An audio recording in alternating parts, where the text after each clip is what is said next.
গতকাল রাত 12টা থেকে শুরু হয়েছে কারফিউ।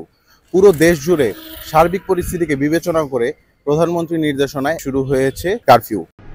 দর্শক যেরকমটি দেখছেন যে মতিঝিল শাপলা চত্বর ঘিরে যেমন থমথমে পরিবেশ রয়েছে এবং আমরা পুরো দেশের পরিস্থিতি ঘুরে দেখেছি এবং ঢাকা শহরে বিশেষ করে ঢাকা শহর ঘুরে দেখেছি যে অনেক জায়গায় ধ্বংসাবশেষ পড়ে আছে রাস্তার মধ্যে।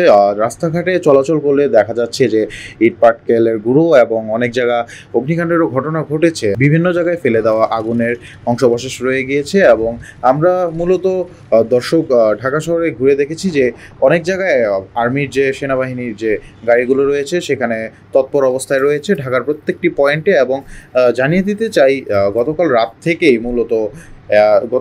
12টা থেকে মূলত কারফিউ জারি করা হয়েছে এবং পুরো দেশেই এই কারফিউ বিদ্যমান রয়েছে। কিন্তু দর্শক জানিয়ে দিতে চাই এর মাঝেও কিছু শিথিল সময় দিয়ে দিয়েছে বাংলাদেশ সেনাবাহিনী এবং সরকার, যাতে করে মানুষের প্রয়োজনীয় জিনিসপত্র তারা ক্রয় বিক্রয় করতে পারেন এবং প্রয়োজনীয় জিনিসগুলো যাতে বাসায় নিয়ে আসতে পারেন।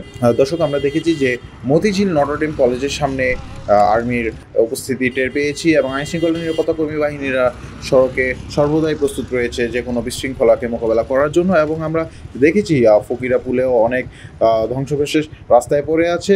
কাকরাইল মোড়ে গিয়েছিলাম, তখনও দেখলাম যে সেখানে অগ্নিকাণ্ডের কিছু ধ্বংসাবশেষ রাস্তায় পড়ে রয়েছে এবং আমরা পান্থপথও ঘুরে দেখলাম মানুষজন খুব কম রয়েছে, সাধারণ মানুষ বাসা থেকে বের হয়নি তেমন। রাস্তাঘাট ঢাকা পুরো শহরটাই ফাঁকা হলেও বেলা বাড়ার সাথে সাথে এবং যখন শিথিল ছিল পরিস্থিতি তখন মানুষজন কিছুটা বেরিয়ে এসেছে এবং তাদের প্রয়োজনীয় জিনিসপত্র নিয়েছে। আমরা ঢাকার নবাবপুর এবং মতিঝিল, বাংলা মোটর এবং বাইতুল মোকাররমের যতগুলো দোকান রয়েছে সকলগুলোকে সাধারণ ছুটির যে নিয়ম রয়েছে সেই সাধারণ ছুটি মানতে দেখেছি। আমরা দেখেছি যে সকল দোকানপাটগুলো বন্ধ রয়েছে এবং প্রয়োজনীয় কিছু দোকান ছাড়া সব দোকান খোলা ছিল না। যেমন বলে দিতে চাই ওষুধের দোকান এবং এলাকার যে মুদি দোকানগুলো রয়েছে সেগুলো প্রয়োজনীয় দোকান ছাড়া বিশেষ কোনো দোকান আমরা খোলা দেখতে পাইনি।